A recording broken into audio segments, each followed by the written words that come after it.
네, 안녕하세요. 2차 시 합시다. 6주 2차 시.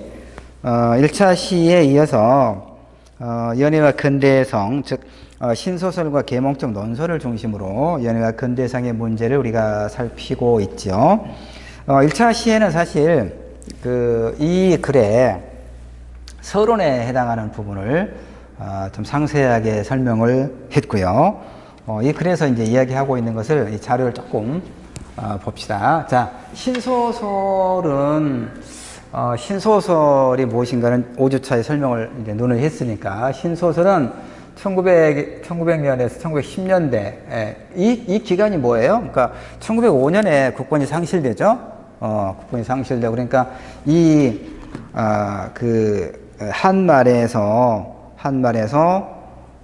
일제 강점기로 넘어가는 이제 그 단계, 어떤 과도기적 단계, 이때 이 신소설, 이때 이제 등장한 소설을 우리가 신소설, 시에서는 신체시, 전함선과 뭐 주요한, 얼마 되지 않는데, 신소설 같은 경우는. 신소설도 사실은 많지는 않아요. 많지는 않고, 이때 반짝하다 사라졌는데, 반짝하다 사라졌던 이유는 5주차에 설명했고, 어쨌든 신소설은 이즈음에 결혼과 연애를 위한 일반화된 상징적 매체로서 기능했다. 이 말의 의미는 뭐냐면, 당대 연애 풍속을, 이제 형상화가 이제, 그려냈다는 얘기죠. 그려냈다. 뭐, 건축 같으면 이제 집을 짓는 것이고, 소설은, 뭐, 인물과, 그 다음에 어떤 갈등과 사건, 그리고 공간, 이런 것들을 배치해서, 이야기를 만들어가는 걸 우리가 형상화라고 하죠. 그러니까, 당대 연애 풍속을 어떻게 묘사하고, 어떻게 그려내는가, 이것이, 사실은, 그러니까 이렇게 보시면 돼요. 이 시기에 1900년, 1910년대, 이때, 이제, 우리 글을 깨우친 많은 일반 독자들이, 이제 글을 접할 수 있는 일반 독자들이, 연애라고 하는 하나의 근대적 산물로서, 하나의 제도로서의 연애라고 하는 개념을 어떤 매체를 통해서 여러분 받아들였을까요? 생각해 보세요. 인터넷 당연히 없었겠죠? TV도 당연히 없었겠죠? 그럼 뭐가 있었겠어요? 그때는 오로지 신문밖에 없었어요. 신문. 그러니까 이광수의 무정은 사실은 단행본으로 만들어지기 이전에 신문에 연재됐단 말이에요. 1년 동안 신문에 연재됐어요. 연재되니까 애초에, 그러니까 최근 요즘에 뭐 텔레비전에 드라마를 보면, 뭐 주말이든, 뭐 일일이든, 하여튼, 일주일에 몇 번씩 이제 방송으로 내보내는, 드라마를 보면, 독자가 어떤 반응을 하겠죠. 피드백을 하겠죠. 그 주인공을 죽이지 말라거나 예컨대. 그러니까, 이광수가 무정을 신문에 연재할 때, 전국의 많은 독자들이 신문사로 편지를 보냈다는 거예요. 여러 가지. 그러니까 이 작가가, 이광수가 그런 이제 독자들의 여론을 일정하게 반영하면서 이야기가 이렇게 새롭게 좀 더 풍부해지기도 하고, 인물의 운명이 좀 뒤바뀐다거나 이런 이제 가능성이 좀 있었겠죠. 어쨌든 신문을 통해서, 오로지 신문 또는 이제 아주 적은 분량의 그런 어떤 잡지들을 통해서 연애라고 하는 어떤 근대적 어떤 제도로서의 개념을 알게 되고, 그 다음에, 아까도 지난 시간에 1차 시에도 이야기했지만, 우리가 연애라고 하는 어떤 감정, 내지는 어떤 관계를 형성하고자 할 때, 누군가를 만나야, 만날 수 있는 시간과 공간이 열려 있을 때, 보다 더, 그런 기회가 많이 있을 거 아니겠어요? 상식적인 수준에서 볼 때. 그런데, 이때까지는 그런 기회가 사실은 많지 않았다는 얘기예요. 그러니까 무슨 얘기냐면, 여러분 부모님하고 내가 나이가 비슷할 테니까, 나는 중학교 2학년 때 연애를 했는데, 그때 어떻게 연애를 했냐면, 그때 우리 때는 뭐 학원이라든가, 이름은 다 잊어먹네. 잡지가 많았어요. 청소년을 대상으로 한 잡지가 많았고, 그 잡지 뒷면에 소위 펜팔을 요청하는, 요즘에 이제 페이스북에 뭐 친구, 신청한다고 그러나요? 친신이라고 그러나 요즘에? 근데 그런 식으로 학생들이 즐겨보는 여러 가지 잡지의 뒷면에 아주 전국 각지의 학생들, 남학생이든 여학생이든 그 이름과 나이와 주소를 적은, 빼곡히 적은 전화는 당연히 없었을 것이고, 이 펜팔란이 있었어요. 그러니까 펜팔을 통해서 나하고 이렇게 편지를 많이 주고받고, 경기도 안양에 있는 중학교 2학년 여학생을 만나러 생전 처음으로 기차를 타고 서울을 가게 됐어요. 이 펜팔, 바로 그거예요. 무엇을 통해서 내가 연애 상대를 예를 만날 수 있을 것인가. 내가 중학교 때만 하더라도 펜팔을 통해서 오직. 네, 그랬던 거죠. 이때는 바로 이거예요. 이 그 신문과, 그러니까 연애라고 하는 감정의 공유, 그 다음에 관계를 형성하는 데 있어서는 사실은 이 신문이라든가 잡지라고 하는 매체밖에 없다는 거죠. 근데 그것은 사실은 간접적인 경험이 되는 것이죠. 그러니까 이 신문에 연재되는 소위 연애 소설들을 통해서 간접적으로 카타르시스를 느낀다거나 대리만족을 하면서 그 어떤 상상을 머릿속에 이제 간직하게 되겠죠. 그래서 누군가를 만나면 바로 그런 것들이 조금 더 예전 시대보다는 훨씬 더 어떤 부드럽게 좀 젠틀하거나 좀 세련되게 다른 사람과 그런 어떤 사랑이라고 하는 감정을 형성하고 관계를 발전시켜 나갈 수 있었겠죠. 바로 이런 걸 지금 이야기하는 거죠. 바로 의사소통의 매체였다라고 하는 거. 예. 자, 그 다음에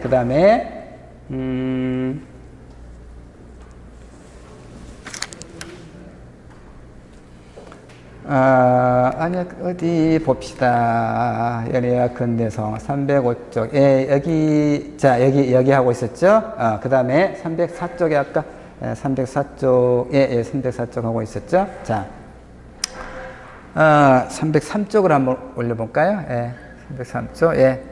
자, 그래서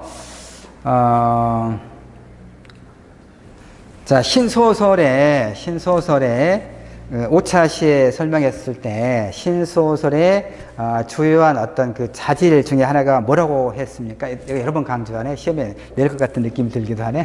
자, 일상성의 구현이라고 그랬죠. 일상성의 구현. 그러니까 고전 소설처럼 시간과 공간이 불분명하지 않고 이를테면 당대성. 바로 그거예요. 그 인물들이 그 당대의 어떤 시간과 공간에서 어떤 관계를 맺고 이야기를 이렇게 전개해 나가는 소위 일상성의 구현, 당대성이란 말이에요. 신소설은 이 당대성이라고 하는 일상적인 삶의 모습을 문학으로 반영하고 있었다. 이런 이야기를 여러분 충분히 이해할 수 있겠죠. 다른 하나가 또 뭐냐면 이 제목이 이제 뭐였냐면 신소설과 함께 계몽적 어떤 논설을 통해서 연애라고 하는 담론을 살펴보자고 했잖아요. 그 논설이 뭐냐면, 자, 이광수와 같은 이런 작가들이 자신들을 작가라고 하지 않았어요. 문사라고 했어요. 문사. 그러니까, 하여튼 그 지사와 같은, 그러니까 지금의 작가라고 하는 것은 우리가 그 3주차, 4주차, 우리가 4주차에 공부했죠? 작가란 무엇인가? 그러니까 작가란 무엇인가에서 내가 강조했던 작가 규정은 뭐였습니까? 여러분, 기억을 되살리면? 한번 그냥 이야기해 보세요. 작가란 뭐였죠? 끊임없이 글을 쓰는 행위를 통해서 자신의 존재를 증명할 것이 가장 기본적으로 필요하다고 그랬죠? 그러나 그것만 가지고 작가라고 할 수는 없겠다. 당대의 어떤 모순, 부조리에 개입해 들어가는 그런 실천적 지식인의 모습을 볼 것이 필요하다. 그래야 진정한 의미의 작가가 아니겠는가. 내가 이걸 강조했었잖아요. 여러분에게 리포트도 내주고. 바로 이광수와 같은 이런 그 사람들이 견지했던 그 작가로서의 자세가 바로 그런 것이었어요. 사실은. 그렇기 때문에 그래서 이 사람들은 신문과 잡지를 통해서 소위 소설만 쓴 게 아니에요. 이광수는 작가이기도 했지만 근대 개화 계몽의 지식인이었어요. 그래서 소위 논설, 그러니까 이광수만 그런 게 아니에요. 이 시대에는 소설과 함께 시나 소설과 함께 논설을 통해서 이를테면 식민지 조선의 백성들에게 서구의 개화 계몽 사상을 어떻게 하면 주입시켜 줄 것인가? 주입해서 이 그 낡은 계몽의 그런 어떤 의식을 깨우치고 근대 근대 의식을 갖게 될 것인가? 이것이 이 사람들의 가장 큰 어떤 그 화두고 과제였단 말이에요. 그래서 소설과 함께 논설을 통해서 지금 뭘요? 핵심적 키워드가 뭐라고? 연애. 자, 그래서 이제 뭐 신소설 자, 여기 보면 이제 교육을 강조하고 있는 거죠. 자, 어느 나라 사기를 보든지 역사적 기록을 보든지 그 말이죠. 여인의 교육을 돌아보지 아니하는 나라는 무식해서 망한다 그 말이에요. 힘이 약해지고 마침내 망해. 여인의 교육을 힘쓴다. 아, 그러니까 이것도 봐요. 얼마나 이제 논설, 신소설이라고 하는 것이 이 교육을 내가 지금 지난 시간부터 계속 강조했던 게 그거잖아요. 교육을 통해서 힘을 기르자라고 하는 어떤 준비론, 무실역행론, 도선 안창호 선생의 그런 사상이 온전하게 근대 개화 계몽 지식인이라고 하는 지식인인 이광수의 소설과 논설에 그대로 실려 있고, 그 다음에 그 바로 앞선 시기에 발표됐던 신소설에도 바로 그런 자유연애 사상이 굉장히 많이 들어가 있더라, 이런 얘기죠. 또 여기도 보면 이제 어디 볼까요? 설명 2번 항목은 뭐라고 되어 있습니까? 뭐라고 하고 남의 첩을 통관하는 것도, 그러니까 이제 간통을 하는 걸 이야기하는 거죠. 남의 첩을 통관하는 것도 김씨의 행위가 점잖지 못하거니와 남편을 두고 또 간부를 통관하니 그런 계집은 개와 도야지 같은 이라고 할 것이다. 이것이 이제 신소설 내지 이 논설을 통해서 소위 말하면 보세요. 나라가 망했잖아요. 나라가 망했을 때 가장 그 절체절명에 제일 가는 과제가 뭐라고 강조를 계속했습니까? 내가 뭐 강조할 것 없이 나라를 되찾는 거죠. 나라를 되찾는 방법은 크게 두 가지가 있었잖아요. 그야말로 목숨을 버릴 각오를 하고 실제로 목숨을 버려가면서 무장항쟁을 했던 레지스탕스 독립지사들이 있는 것이고, 다른 한쪽에서는 이렇게 도선 안창호라든가 이광수가 나중에 친일하긴 했지만 어쨌든 이런 그 교육을 통해서 어떤 근대 계몽 의식을 진작시키고자 했던 이런 한 부류라고 그럴까? 하여튼 그런 어떤 사람들이 있는 것이죠. 바로 이제 이것만 보더라도 바로 그거예요. 어떤 풍속의 개량을 지금 이야기하고 있는 거죠. 그러니까 그러니까 당사자의 의사와 관계없는 하나의 어떤 전략으로서의 어떤 그런 결혼 풍습, 그동안까지의 이런 봉건적 낡은 유제를 극복하고, 그 자유연애를 통해서, 이제 내가 사랑하는 누군가와 결혼을 한다고 하는 이런 새로운 어떤 이게 이를테면 풍속의 개량인 것이죠. 근데 이 풍속의 개량이라고 하는 것은 상당한 한계를 지닐 수밖에 없겠죠. 왜 그러겠습니까? 그러니까 나라를 힘을 길러서 교육을 통해서 근대화로 나가고, 그래서 이제 결국 독립을 쟁취하자라고 하는 것은 총독부의 검열에 걸려서 더 이상 그런 이야기는 이제 할 수 없어요. 소설이든 논설이든. 그러니까 계속 이광수의 무정 이후에 이제 남아있는 것은 오로지 풍속의 개량, 즉 자유연애 사상이란 말이에요. 그러니까 아까 1차 시도 이야기했지만 이광수의 무정 이후에 거의 모든 문학은 자유연애 사상, 그러니까 이광수의 무정의 아류로밖에 되어 있지 않아요. 그리고 이광수의 그 원대했던 서구의 근대적 지식을 우리가 배워서 그 다음에 우리가 이 근대화를 이루어서 자주적인 국가를 되찾자고 하는 것이 나중에 그가 친일로 향할 수밖에 없었던 것, 그리고 더 이상의 이런 소위 이광수의 그 무정을 뛰어넘는 그런 문학사의 큰 어떤 그 위치를 갖는 문학 텍스트가 생산되지 못했던 것은 아까 얘기했던 것처럼 국권이 상실됐는데, 나라가 망했는데 나라를 되찾는 것을 모른 척하고, 결과적으로 모른 척한 거예요. 모른 척했다는 것은 뭘 의미하는 거예요? 총독부가 용인하는 범주 내에서의 문화적 삶의 가능성을 이 사람들은 희망했다 또는 기대했다. 어리석은 거죠. 그러니까 이제 그 다음 차시 6차 시 가면 6주차에 이제 3차 시에는 20년대 임화 카프를 본다고 그랬고, 다음 주 그럼 7주차에는 30년대 문학, 30년대 소위 순수 문학이라고 하는 우리 그 강진의 김영랑을 들고 있죠. 교과서에서도 영랑의 시를 순수 서정의 시 최고봉이라고 이렇게 상창 아주 높게 떠받들고 있는데, 나는 이걸 비판적으로 좀 볼 거예요. 7주차에.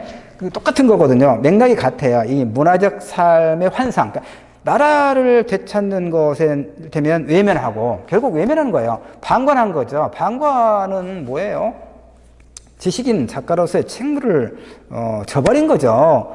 나라를 되찾는 문제는 외면하고 그다음에 민중의 고통은 외면하고 오로지 언어를 갈고 닦아서 아름다운 그런 언어 시를 만들어내는 것이 과연 무엇을 위한 것이냐 이런 이제 문제 제기를 7주차에 할 것인데 바로 이런 문제가 되는 거예요. 이광수의 무정, 신소설이 얼마 가지 못하고 이광수의 무정이 얼마 가지 못하고 그 이후의 문학이 무정의 아류, 즉 자유연애 사상, 연애, 그러니까 풍속 되면 통속적인 그런 멜로드라마와 같은 문학으로 밖에는 되면 그런 작품밖에 생산해내지 못하고 일제강점기 문학으로 넘어가게 된 데는 이광수 문학이 가지고 있는 그다음에 이광수를 비롯한 이 시기에 1910년대 10년대의 개화 계몽기에 근대 문학 작가들이 견지하고 있었던 이 문화주의적 삶의 환상이라고 하는 이런 아주 치명적인 그 문제를 가지고 있었기 때문이다라고 이야기를 할 수가 있어요. 자, 지금 이제 뭐 이 소설과 논설을 통해서 자유연애의 사상, 그 다음에 풍소의 계량이죠. 이를테면 외간 남자와 뭐 삿된 짓을 해서는 안 된다라고 하는 것을 뭐 강조하고 있잖아요. 지금 우리가 모르는 거 아니죠. 근데 그때는 이렇게 가르쳐 줬다는 얘기예요. 가르쳐 주는 거예요. 자, 다음 페이지 한번 넘어가 볼까요? 예. 그 다음 페이지 보죠. 예, 봅시다. 그 다음에 이제 재밌는 거 하나 있죠? 여기 봅시다. 신소설이 그려낸 가장 진보적인 여성상은 뭐냐? 집을 나온 여성. 그러니까, 사실은 이 한국에 한말에 1905년대, 10년대 과도기적 과도기적 문학에 있어서 신소설 작가들이, 뭐 프랑스의 보부아르라든가 이런 소위 초기 페미니스트들의 그런 어떤 저작들을 공부를 접했는지는 확인할 길은 없으나 사실은 상당하게 진보적인 그런 생각을 하게 된 거예요. 그러니까 인형의 집, 로라의 인형의 집이라고 하는, 그러니까 그 초기의 페미니즘 소설로 굉장히 유명한 텍스트란 말이에요. 우리가 페미니즘 공부할 때. 그런데 그게 뭐예요? 인형의 집 갇혀있다는 얘기죠. 그러니까 그러니까 남성 가부장이 억압하고 있는, 그러니까 이 집이라고 하는 것은 여성에게는 동굴이죠. 감옥이라는 얘기예요. 그러니까 집을 뛰쳐나와서 자신의 삶을 살아가는 거, 이건 굉장히 진취적인 여성으로 서구의 페미니즘의 역사에서도 이렇게 이야기하고 있단 말이에요, 초기에. 근데 우리의 신서술도 말이 빠르니까 혀가 꼬이네. 조금 천천히 할게요. 한 모금 하고, 여러분도 한 모금씩 하세요. 자, 근데 집을 준비 없이 막 나가면 안 돼요. 준비 없이 나가면 안 되고, 나가도 준비를 잘하고 나가야지. 근데 어쨌든, 이게 상당히 중요합니다. 왜 중요하냐면요. 여기 나왔네요. 갑주 12번. 자, 인류학적인 관점, 뭐 인류학 볼 것도 없어요. 가문의 논리가 지배하는 집이라고 하는 공간은 여성을 금기의 존재인 동시에, 그러니까 가둬놓는 거죠. 여성의 성은 내 거란 얘기예요. 남성 가부장의 소유가 되는 거예요. 그러니까 집 밖에 못 나가는 거죠. 내 소유니까. 그래서 그 다음에 교환과 지응의 잠재적인 자본, 그러니까 여성은 이 가부장제하에서는 여성은 이런 말을 여러분이 오해 없이 잘 들어야 돼요. 이제 여러 가지 맥락을 설명을 해줘야 되는데 일단 좀 끊고 이 부분만 설명하니까 그러긴 한데, 어쨌든 오랜 가부장제의 역사에서 집은, 그러니까 여성은 특히 이때 여성이라고 하는 것은 여성의 섹슈얼리티를 말하는 거예요. 물론 여성의 몸까지, 노동력까지도 포함해서 남성 가부장의 소유라고 하는 그런 이제 잘못된 생각이죠. 잘못된 생각인데 그런 생각들을 오랫동안 가지고 있었던 거예요. 바로 이런 하나의 자본인 거죠. 자본. 속된 말로 하면 내 소유라고 하는 것이죠. 그러니까 이것도 이제 우리가 나중에 한 10주차 뭐 좀 넘어가거나 그 점에서 다문화 소설과 유목적 주체라고 하는 이제 그런 주제로 공부를 우리가 할 편인데, 이거예요. 지금도 우리가 그 한국의 남성들이 좀 이제 주변부에 위치하고 있는 나이든 그런 남성들이 한국 여성들과 이제 결혼을 하지 못하는 상황에서 동남아시아에 자기보다 훨씬 그 나이가 어린 젊은 여성들을 다 그런 건 아닐 테니까 뭐 일반화시키면 문제가 있겠고 어쨌든 결혼을 하고 그러면 그 관계를 잘 만들어 나가는 사람 또 많이 있을 거라고 봐요. 이제 문제 되는 경우만 이제 일부인데 그게 이제 보도가 되고 그게 큰 문제처럼 큰 문제긴 하죠. 무슨 얘기를 내가 하려는지 여러분 다 짐작했죠. 내가 사봤으니까 너는 내 소유라라고 하는 이 아주 잘못된 그런 인식이 오늘날 한국의 남성들에게 상당히 있다는 얘기예요. 그러니까 그들을 막 두들겨 패는 거죠. 이게 방송에 나가면 안 되는데. 하여튼 이제 조금 흥분을 가라앉혀서 이런 사고방식을 여전히 가지고 있는 거죠. 그러니까 이게 잘 안 돼요. 이 1910년대에 그 깨우치자고 강조했던 그런 낡은 사고방식이 21세기 한국의 남성들에게도, 우리 남학생들은 막 흥분하겠네. 우리 수업 듣는 한 70명 되는 우리 분반의 절반이 남학생이던데. 일반화하는 건 아니에요.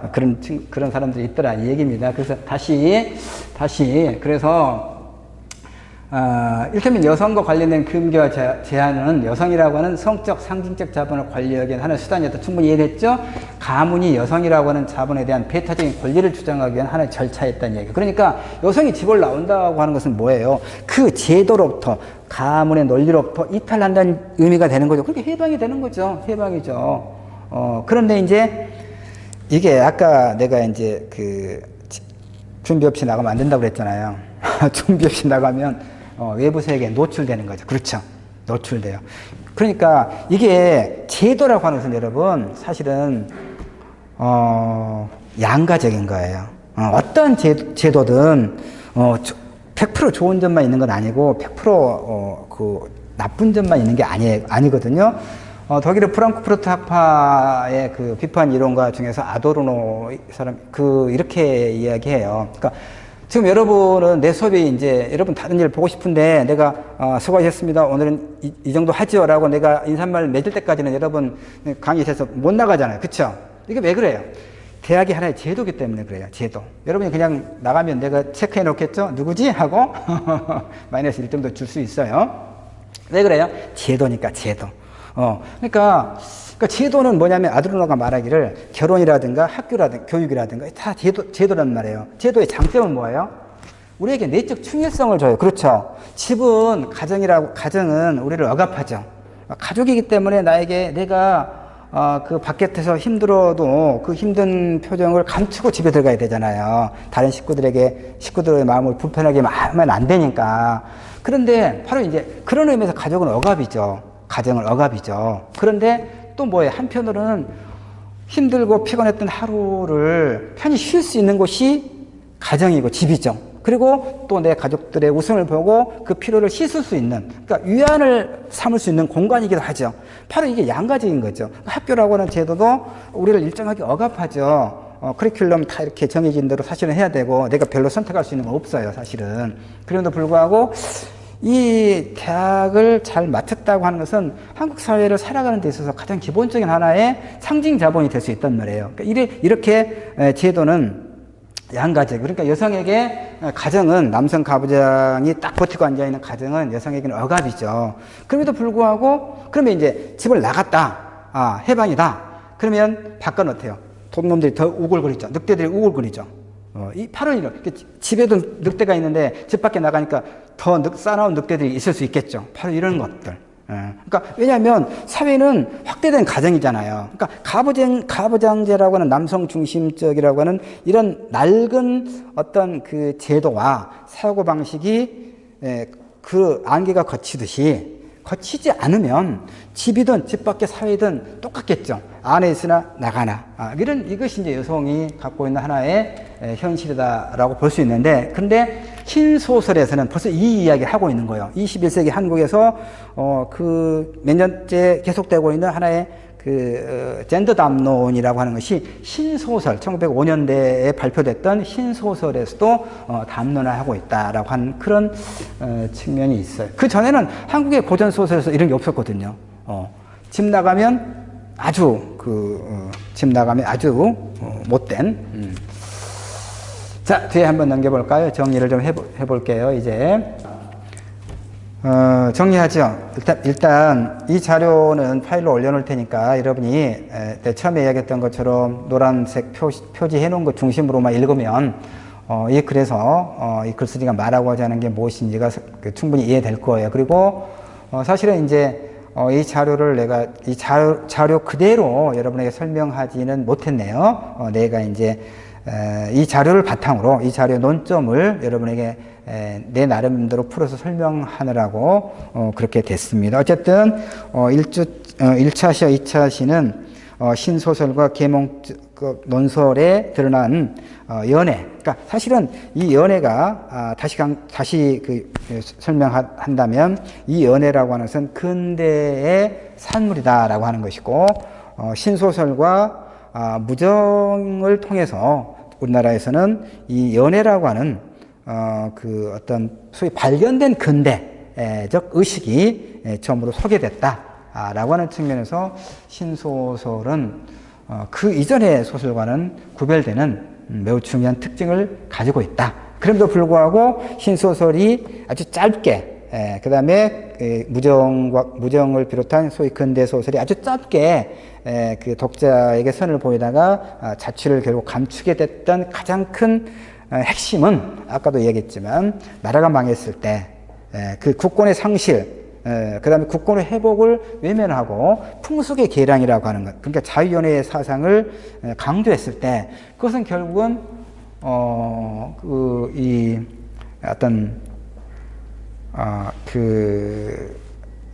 멜로드라마와 같은 그런 풍속화의 수준으로 전락할 수밖에 없었다. 그래서 이광수와 같은 그런 뛰어난 개화 근대적 어떤 지식인 역시 친일의 길로 갈 수밖에 없었다. 이건 우리 민족의 우리 역사의 비극이다. 이 정도로 정리를 할 수 있겠습니다. 수고하셨습니다. 좀 쉬었다가 3차 시 맞이하겠습니다. 고맙습니다.